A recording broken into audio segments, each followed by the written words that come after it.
देखो विशाल कालरा साहब, मैंने अपने जीवन में ये देखा है कि बहुत बड़े बड़े लोग जो सामाजिक पद प्रतिष्ठा पाए हुए होते हैं, जब तक उनके ऊपर उनके खिलाफ कोई कार्रवाई नहीं होती और फिर जांच पे जांच नहीं होती, तब तक हम उनका बड़ा सम्मान करते हैं।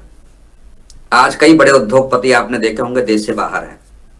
यार उन उन उद्योगपतियों की तस्वीरें आप देखेंगे, उन उद्योगपतियों के जिन जिन कार्यक्रमों में उन्होंने भाग लिए हैं वो देखेंगे, तो निश्चित तौर से पाएंगे कि बड़ा सम्मानजनक उनका जीवन रहा।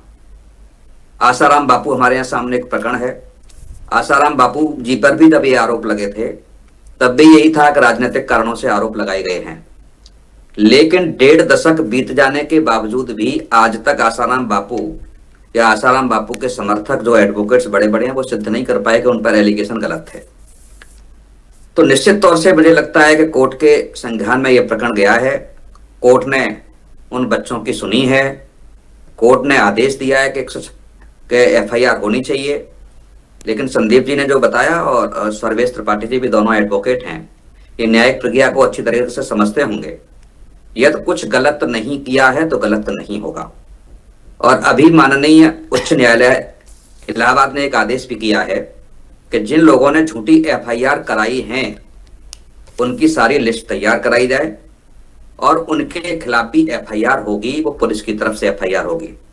जिन मामलों में क्लोजर रिपोर्ट लगाई गई, एफआईआर लगा दी गई है, उसके बावजूद एफआईआर सीधी एक्सेप्ट कोर्ट में नहीं होगी। तो यदि ऐसा कुछ है कि झूठी एफआईआर है, तो जो नया कानून केंद्र सरकार ने बनाया है उसमें ये प्रावधान पहले से ही मौजूद है कि यदि झूठी एफआईआर पाई जाती है, झूठा एलिगेशन पाया जाता है, तो उनके खिलाफ भी कड़ी कार्रवाई की जाएगी। लेकिन हाँ, ये मैं जरूर इस बात से सहमत हूं जो धर्मगुरु बैठे हुए हैं कि नुकसान सनातन का ही होना है। झूठे आरोप लगे तब भी सनातन का, और झूठे आरोप यदि निराधार पाए गए तब भी निश्चित तौर से सनातन का ही नुकसान होगा। क्योंकि जब ऐसे पदों पर बैठे हुए लोग शंका के दायरे में आ जाएं, उन पर लोग शक करने लगें, तो निश्चित तौर से आप समझिए कि उनके प्रति जो आदर भाव जनता के बीच है, जो सम्मान जनता के बीच होता है, उसी नजर से जनता दूसरे संतों को भी देखने लगती है।